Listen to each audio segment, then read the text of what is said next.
It was 4 a.m. when Karen Davenport marched out in a robe, holding a cordless leaf blower like it was a weapon of war, screaming at a group of sheriff deputies in full tactical gear who were mapping out search zones under a beige tent. She didn't know what the tent was for. She didn't ask. She just assumed it was illegal. The lead deputy turned slowly, squinting through the steam of his coffee, and said something Karen never expected to hear in her perfectly trimmed cul-de-sac. "Ma'am, this tent is a multi-agency command center for a missing officer who may be bleeding out in your community's greenbelt." Karen's response, "Well, that doesn't exempt you from HOA policy," sent jaws dropping and walkie-talkies buzzing. What started as a neighborhood squabble turned into a viral disaster involving search dogs, federal marshals, and a woman who mistook a rescue operation for a pop-up campsite. "My name is Max Yarrow and I live 2 lots over from Karen. I work as a wildlife biologist, which means I'm used to chaos that howls and bites, but I was never prepared for what it felt like to watch someone actively sabotage a missing persons operation. It all started on a foggy Monday morning. I woke up to the sound of helicopters circling and tires crunching over gravel. Outside my fence line, the empty grass plot that backed into the HOA's nature trail was buzzing with activity. A large tan tent was going up, and several black SUVs lined the path. I grabbed my jacket and wandered over, curious but not alarmed. A plainclothes officer nodded to me as I approached. "This is a temporary search HQ," he said. "One of our own went missing during the storm. We're setting up command here. The field's still technically outside HOA control, right?" He said it casually, but I could see the tension in his posture. This wasn't routine. Someone important was missing. I told him the lot used to be part of a cattle easement and was never annexed by the HOA. He seemed relieved and offered a quick thanks before returning to the logistics map pinned against the side of the trailer. It wasn't even 7 a.m. before Karen made her entrance. She burst onto the scene in fuzzy slippers, holding her iPad like it was a court order. "Who authorized this monstrosity?" she barked. No one responded at first. She stomped forward. "Is this a party tent? Is this some kind of unauthorized gathering on HOA land?" I stepped in gently, trying to de-escalate. "Karen, they're searching for a missing officer. It's a multi-agency thing. They've got permission." "Permission from who?" "Certainly not the HOA." She turned on her heel and began taking photos of the command tent, muttering about code violations. I could hear the dispatcher inside the tent radioing out search quadrants. Officers were moving quickly. Karen was just background noise to them at first. That changed an hour later. I was in my driveway when a sudden silence fell across the lot. Power had gone out in the tent. Radios flickered. A canine handler swore loudly. The large generator behind the tent sat dead. Someone had unplugged it. I ran over to see Karen standing next to the cable like she'd just performed a civic duty. "I told them this was not permitted," she said proudly. "They're disturbing the peace and making my dogs anxious." The deputy's face turned white. "You unplugged this. We had GPS sync with the tracker on our bloodhound. We just lost it." That was the only live ping from the officer's route. "Ma'am, step back now." Karen, still thinking she was on the right side of things, crossed her arms. "I know the bylaws. That tent is too large for temporary installations without HOA notice." The area erupted. Officers scrambled to reboot systems. One canine unit was dispatched to try to regain trail scent. I could hear the sheriff on the phone barking orders. Karen looked around, confused by the backlash. She didn't get it. This wasn't about code. Someone's life was possibly at stake. She just caused a critical delay in what could be the last window to find that officer alive. After being warned to stay off the premises, Karen marched home with her nose in the air and a half-hearted threat about calling the local news. I followed one of the techs as he worked to re-establish drone telemetry. He muttered under his breath about suburban nightmares and how every operation like this gets sabotaged by some entitled civilian who thinks they're smarter than search and rescue. That night I couldn't sleep. I kept thinking about the moment the GPS cut out. The panic. The time lost. I set up my wildlife cameras along the edge of the lot. Not for deer this time, but for humans. I had a feeling Karen wasn't done. And I was right. At 3 a.m. the next morning my camera caught movement. A flashlight beam flickering through the trees. A shadowy figure crept toward the perimeter. She carried garden shears. I recognized the robe. Karen had returned, and this time she was cutting through the caution tape strung between the trees. She walked right up to the newly staked tents and began tugging at cords again. I alerted the officers first thing in the morning. The footage was enough to bar her from the site and classify her actions as obstruction. Still, she persisted. That afternoon she called in a landscaping crew claiming they were there to clean up her property line. What she didn't say was that she sent them to remove the tents.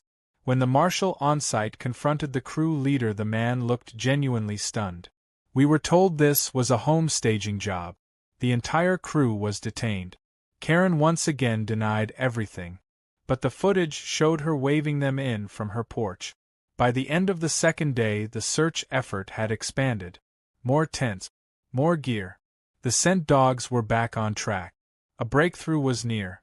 And Karen, oblivious to the tidal wave of consequences headed her way, was still drafting angry emails about visual uniformity and landscaping aesthetic.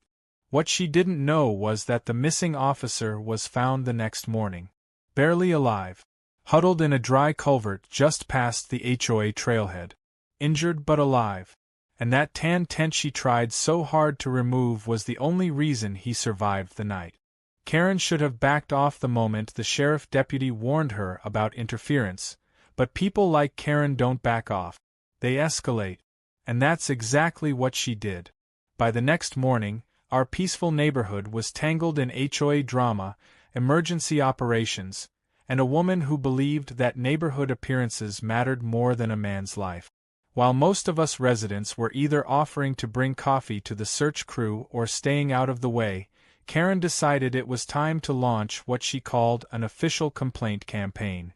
That meant emergency HOA meetings, printed flyers tucked into mailboxes, and angry voicemails left on every board member's phone. She labeled the tent a disruption to the community and claimed it was attracting undesirables, even though it was filled with trained officers in uniforms. She had a small but loud following of HOA loyalists. A couple of retirees on her side began murmuring about bylaws and how the field shouldn't be used for anything unless it was cleared through the board first. I tried to remind them that the field wasn't even under HOA jurisdiction and never had been. But that's the thing about HOA politics. It isn't about facts. It's about who yells the loudest and who shows up with the thickest binder. Karen had both. She stood at the center of the cul-de-sac that evening holding a clipboard, waving at cars to stop as they pulled in. She was doing her version of a civil audit, which really just meant demanding neighbors sign a petition to have the tent removed. Only 4 people signed. One thought it was a movie set. The rest drove around her like she was roadkill. Meanwhile, the search expanded. The command tent grew, adding a mobile antenna, another drone hub, and a medic trailer. Teams were rotating in and out in shift. You could feel the urgency. Nobody was treating this like a drill. When the temperature dropped that night and the winds picked up, one of the officers quietly told me they were worried the missing officer might not survive another night if he wasn't found soon. The mood grew heavy. Everyone felt it except Karen. The next day she made her move. At exactly 10:30 in the morning, 2 white pickup trucks rolled into the neighborhood. They were unmarked but loaded with ladders, toolboxes, and neon safety vests. The crews got out and began pulling open side compartments, casually approaching the field like they were supposed to be there. But they weren't. I watched from my front porch as the men started toward the edge of the tent zone. A uniformed officer intercepted them immediately. There was a short exchange, some pointing toward Karen's house, and then radio chatter began. Within minutes, a federal marshal emerged from the tent, calmly walking toward the commotion. One of the contractors tried to explain they'd been hired to remove unauthorized structures from private property. When the marshal asked who authorized the job, the The contractor motioned toward Karen's house and muttered something about Mrs. Davenport. The marshal didn't look surprised. He just nodded once, and the entire crew was asked to step back and present ID. When they resisted, a second marshal appeared, this one with a body cam already blinking red. The entire event was recorded. Karen stood on her porch, arms crossed, glaring like she was the one being wronged. She had no idea what kind of fire she had just walked into. She had paid unlicensed workers to dismantle a federal rescue tent without clearance. That's not just trespassing. It's interfering with an active emergency operation. And the worst part was, she genuinely believed she was right. Later that afternoon, the HOA board held a closed-door meeting to discuss the tense situation and Karen's conduct. I was invited only because I owned the land in question. The meeting was tense. Karen opened with a speech about order, how property values were tanking because of all the emergency vehicles, and how kids were scared by the sirens. One of the board members, Ellen, interrupted her to ask if she had actually ordered a removal crew. Karen didn't even deny it. She said of course she had. Someone had to act. Ellen looked stunned. So did the others. One by one, the board began to unravel. Turns out Karen never actually had the power to authorize fines or hire crews. She had no standing to file nuisance complaints on land not under HOA control. She had simply acted out of impulse and ego. By the end of the meeting, the board had voted to suspend her pending legal investigation. That didn't stop her from storming out and muttering that patriots always face resistance. The following morning, the tent expanded again. A second drone trailer was added, and officers began launching thermal sensors into the sky. The mood was different now. Focused. They had a new trail, one that led directly through the HOA's back trail system. The Greenbelt had always been off limits to development due to wildlife preservation, which I helped get protected years ago. Now it was proving its value in a totally different way. I joined the deputy sheriff and one of the dog handlers as they followed a faint scent trail leading from the field through the woods. They were quiet but determined. Every sound was met with silence and scanning. When the dog barked twice and sat near a drainage culvert, the deputy radioed in and waved over a medic. It wasn't a body. Not yet. But it was something. Meanwhile, Karen was on the warpath again. She called code enforcement, the fire department, and even the mayor's office claiming there was an illegal military operation taking place near her property. Every agency she called had already been briefed. Her complaints were logged, noted, and disregarded. What she didn't know was that her name was now part of an active case under review for obstruction. That evening, I checked the footage from my wildlife cams again. One camera captured Karen walking along the trail behind my property with a tape measure and a notebook. She was documenting where tents ended and trails began, possibly to build some ridiculous argument about zoning infringement. What she didn't realize was that one of the officers she passed in plain clothes was recording everything. She greeted him with a smile, called him neighbor, and kept walking. I later learned that all of her activities were being cross-checked with operational logs. Every interruption, every call, every unauthorized action.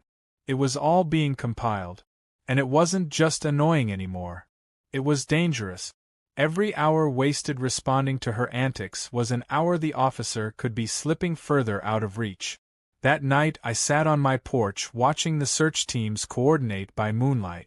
The tan tent glowed softly like a beacon in the dark.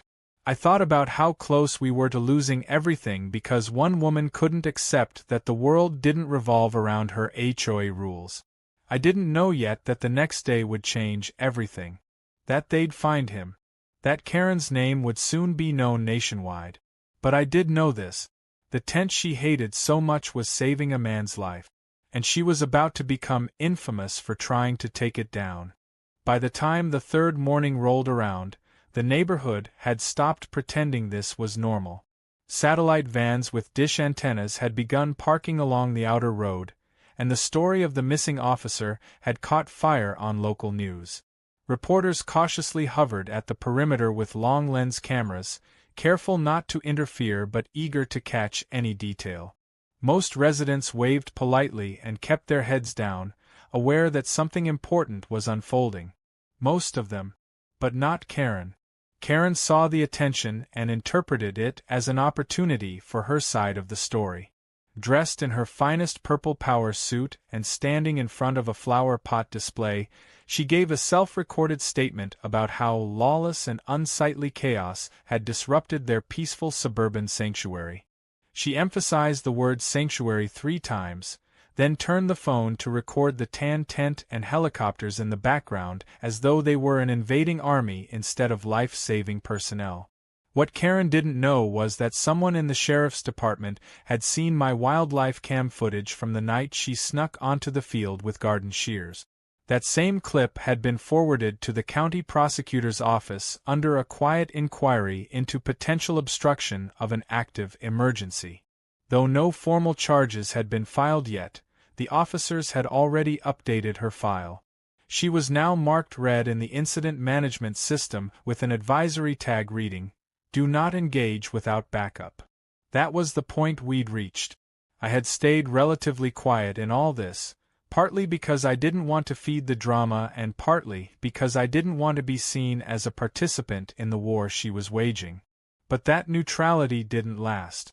That morning, while sipping coffee on my porch, I saw Karen walking down the sidewalk flanked by 2 men in gray uniforms. They weren't HOA maintenance workers. They wore utility belts and carried clipboards, and one had a measuring wheel rolling across the pavement. Karen was pointing aggressively toward the tent zone, gesturing with exaggerated movements like she was reenacting a crime scene. I crossed the street and politely asked what was going on. One of the men introduced himself as a contracted inspector from a private code enforcement agency hired to independently assess the legality of unauthorized structures. Karen had hired her own enforcement group to try to override the sheriff's operation. I asked if they had jurisdiction, and the man shrugged and said they were just gathering measurements for a report. I watched as they scribbled notes, completely ignoring the federal signage clearly posted at the perimeter. Within 15 minutes, an officer approached them and asked to see identification. The 2 men nervously presented their temporary contractor passes.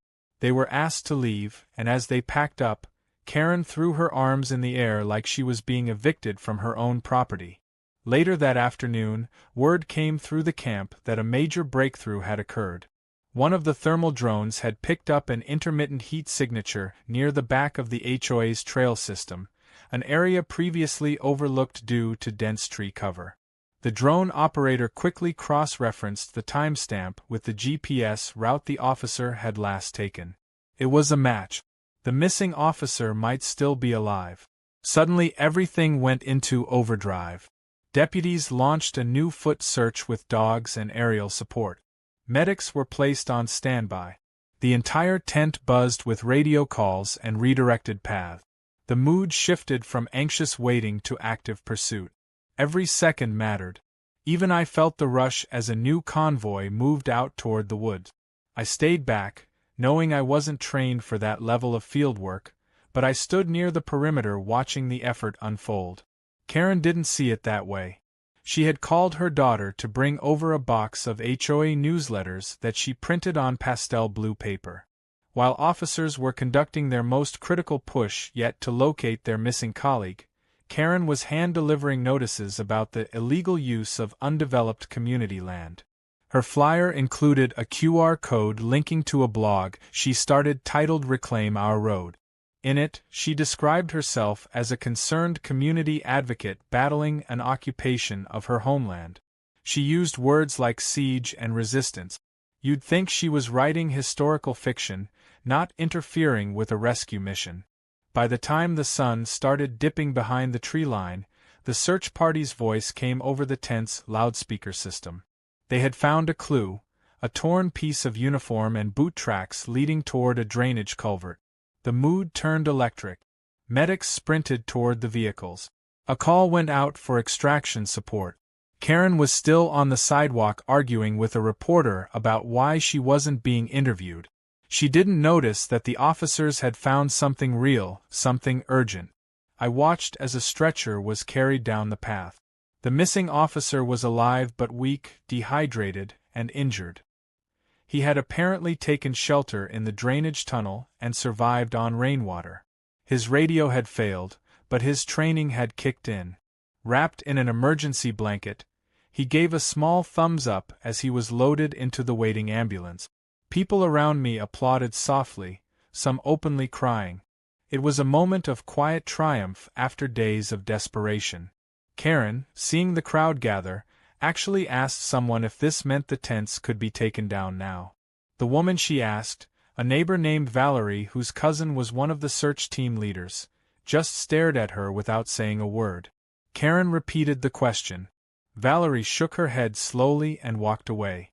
The next morning the headlines read "Local Officer Found Alive After Days Missing."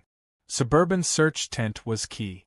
One of the images used in the article showed the tan tent in all its functional glory: drones, search dogs, radios, medics, volunteers. It was framed in a way that made it look like a symbol of hope. What no one expected was that the article included a small section labeled "Local Controversy." That's where Karen's name first appeared. The article quoted the sheriff, who confirmed that interference from certain residents had delayed parts of the operation. While no names were officially listed, readers online were quick to find Karen's blog, where she had detailed her entire campaign against the tent. Screenshots began circulating on social media. One user dubbed her the Tent Terminator. Another posted a meme of her holding bolt cutters with the caption, "HOA gone rogue." By mid-afternoon, the story had spread far beyond our town. National outlets were picking it up. Commentators debated whether HOAs had too much power. Former officers called in during radio shows to express disbelief. The situation was now viral, and Karen was the face of it whether she wanted to be or not. I sat on my porch again that night, staring at the glow of the tent one last time. The officer had been airlifted to a recovery center. The command post would be packed up soon. But what wouldn't leave anytime soon was the reputation Karen had built for herself. The woman who tried to remove the very thing that saved a life. And she still didn't get it. That part stuck with me more than anything. The morning after the officer was rescued should have been a moment of peace for the neighborhood. The sun rose over the rooftops with a kind of clarity that had been missing for days. There was no more chopper noise, no more distant barking from search dogs, and no more urgent footsteps pounding the walking trails. The tan tent still stood in the field, but the energy inside it had changed. No more maps were being redrawn. No more thermal scans buzzing from laptop. Instead, there were coffee cups and quiet laughter, tired relief on the faces of people who had given everything to find one of their own. You could feel the weight of exhaustion and success pressing into the ground like footprints after a storm. For the first time in days, there was calm. Karen, of course, took it as a victory. She stepped outside in a fresh outfit, a wide-brimmed hat shading her face from the mid-morning sun, and declared to no one in particular that now the tent must come down. She told passing joggers that she'd been right all along, that she knew they would leave eventually, and that her efforts had pressured them into wrapping up. She completely ignored the fact that the operation hadn't ended because of her, but despite her. She didn't care that the officer had almost died. All that mattered to her was that she had outlasted what she considered an invasion. Her voice had the same sugary sharpness as someone giving a press conference after winning a petty court case. But she hadn't won anything. In fact, what she didn't know was that she was already under review. The sheriff's department, after consulting with the county district attorney, had formally opened an investigation into her interference. The wildlife cam footage I provided had been quietly turned over to a federal liaison, and so had her flyers, blog posts, and phone calls. The marshal who had detained her hired crew 2 days earlier had submitted a sworn statement. All the pieces were being aligned behind the scenes. Karen was about to have her name read aloud in a courtroom for reasons she never anticipated. While she strutted around planning what flowers to replant near her mailbox now that the eyesore would soon be gone, an unmarked SUV pulled into the neighborhood and parked at the far corner of the lot. Two plainclothes officers stepped out. They weren't wearing tactical vests or carrying weapons on display, but their posture alone made it clear this was official business. They walked straight to the tent and asked for Max Yarrow. I was surprised to hear my name over the radio, and when I stepped out to greet them, I half wondered if I'd accidentally stepped on some unknown boundary. But the first thing they did was shake my hand. They explained that the officer who had been rescued had asked to meet me. I thought it was a mistake. I barely did anything. I wasn't part of the search team. I hadn't even gone into the woods. But they insisted. They said he'd been shown the footage from my wildlife cams and had specifically asked to speak with the guy who caught Karen on tape trying to sabotage the operation. He was in recovery at a secure location, but a video call could be arranged from the mobile unit. 10 minutes later, I found myself sitting in front of a small screen inside the command trailer. The face that appeared was gaunt, bruised, and pale, but alert. The officer introduced himself as Sergeant Blake Rowan. He had spent 4 days trapped in a drainage culvert after slipping down a hidden slope during the storm. His radio was waterlogged.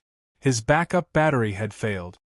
He survived by staying absolutely still and conserving energy, hoping someone would find the clue he left behind, a torn piece of his uniform pinned against a tree root with a stick.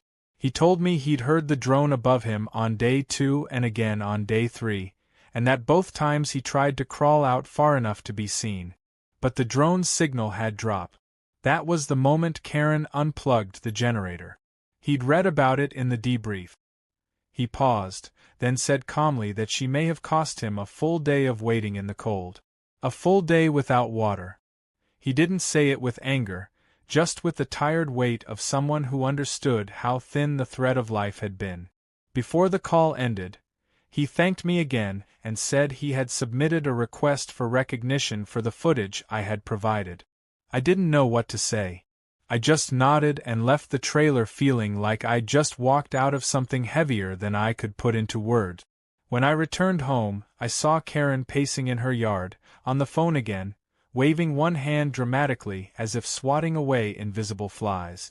She still didn't know about the investigation. That changed 3 hours later. A county vehicle pulled up to her driveway with 2 officers in plain uniforms. They didn't come with sirens or fanfare. They came with paperwork. The moment she opened the door and saw the badge, her voice dropped. Neighbors watched from behind curtains as she was served with a court summons. No arrest. No handcuff. Just a quiet moment that marked the turning point. Karen tried to maintain her composure, nodding and taking the papers like they were mail she forgot she ordered. But as the vehicle pulled away, she stood on her porch frozen. Her phone dangled in one hand. Her expression was blank. The summons was for an emergency hearing regarding obstruction, trespassing on restricted law enforcement zones, and hiring unlicensed contractors to interfere with an active search. The court date was set for the end of the week. Word traveled fast. By evening, half the neighborhood knew. Screenshots of the court document had already leaked online. Karen's blog was flooded with comments. Some were mocking, some were furious. One simply said, "You almost got a man killed for your lawn." Karen's husband, who had been silent throughout most of the ordeal, was seen moving boxes from the garage to his truck. No one knew if he was leaving for good or just escaping the media storm that had begun to circle their house. Reporters were back, this time asking pointed questions. Karen refused interviews, slammed her door, and put up a handwritten sign on the door that said no comment. It was taped with floral washi tape, the same kind she used for her HOA newsletters. The tan tent stayed up one more day as cleanup crews packed away equipment. Before they left, one of the officers asked me if I wanted to keep the bench the crew had brought in to use during break. I said yes. It wasn't much. Just a simple wooden seat with no back. But they'd carved a message into it before leaving. Always leave room for heroes. I installed it near the trailhead where Sergeant Rowan had been found, under a tree that caught just the right amount of morning light. Karen didn't look at it once. Not when it was delivered. Not when it was placed. Not even when the neighbors gathered to see it and quietly reflect on everything that had happened. She stayed inside her house, blinds drawn, phone lines quiet. For the first time in weeks, she was completely, undeniably silent. The courtroom was small, nothing like the grand marble halls Karen probably imagined she'd one day walk into as a hero. No camera crews were allowed inside, though a crowd of curious residents stood outside the building, murmuring, exchanging updates, and keeping their phones ready just in case something viral-worthy happened. I didn't plan to attend initially, but one of the deputies who had worked the search called me the night before and encouraged me to come. He said it might be a good moment to see things come full circle. So I put on a clean shirt, grabbed my notebook out of habit, and made the drive downtown. Karen arrived flanked by her lawyer, wearing a somber gray dress and far more makeup than the situation called for. Her usual high and mighty posture was subdued. She avoided eye contact with anyone. Her husband wasn't with her. No family, no friends, no board members. She stood at the front of the courtroom alone with her attorney, and glanced occasionally at the judge like she was still expecting someone to bail her out at the last second. But no one came. The county had filed 3 charges against her: obstruction of a public emergency operation, trespass onto a restricted zone during an active search, and unlawful engagement of a private crew to tamper with government property. They didn't carry jail time on their own, but they opened her up to significant fines, civil liabilities, and a reputation that would take a miracle to scrub clean. The prosecutor laid out the timeline clearly, methodically, with timestamps, wildlife cam footage, witness statements, and call logs. My footage was played silently on the court screen. Karen sneaking past the perimeter tape with garden shears, the contractors arriving on her command, the power cable being pulled. There was no drama. Just evidence. Cold, irrefutable, damning. Her lawyer tried to frame it as a misunderstanding. He said she acted in good faith as a concerned citizen, unaware of the full scope of the operation. But that argument unraveled quickly when the prosecutor read directly from her blog, quoting phrases like siege tactics and HOA defense. Her own words painted a picture the defense couldn't erase. The judge didn't speak much. He let the evidence speak for itself. When he finally did speak, his words were measured and stern. He said her actions had potentially endangered the life of a public servant, wasted resources, and eroded public trust. He didn't sentence her to jail, but he did order restitution for the search delay, mandatory community service, and most significantly, he barred her from holding any HOA leadership position for the next 5 years. When Karen walked out of that courtroom, she didn't walk like a president or a martyr. She walked like someone who had been publicly unmasked and finally realized how much damage her pride had caused. The crowd outside didn't cheer. They didn't boo either. They just watched her pass in silence. A few took photos. One elderly woman offered her a tissue, which Karen ignored. Back in the neighborhood, things began shifting almost immediately. The HOA board met the next week and formally voted to remove her name from all committees. Her newsletters stopped. The blog was taken offline. Someone anonymously taped a printout of her court footage to the HOA bulletin board with the caption "Cautionary Tale" in big black letters. The bench at the trailhead became a small memorial, with a framed photo of Sergeant Rowan left on it by someone who never claimed credit. 2 weeks later, something unexpected happened. The sheriff's department returned to the field. Not with tents this time, but with a small crew and a pair of news reporters. They were there to recognize the residents who had assisted in the operation.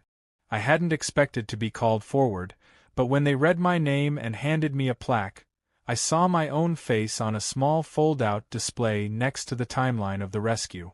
It wasn't about me, not really, but it was a strange feeling being appreciated for simply doing the right thing when someone else had tried so hard to make everything harder. Karen wasn't present for the event. Her blinds were closed as usual. But later that day, she came outside briefly to remove her name from her mailbox. A new couple had just moved into the house across the street and waved at her. She didn't wave back.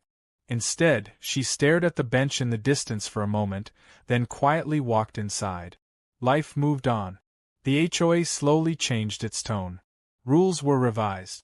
A new policy was added about deferring to public authority during emergency events. The board voted to install a permanent plaque on the trail commemorating the search effort and honoring those involved.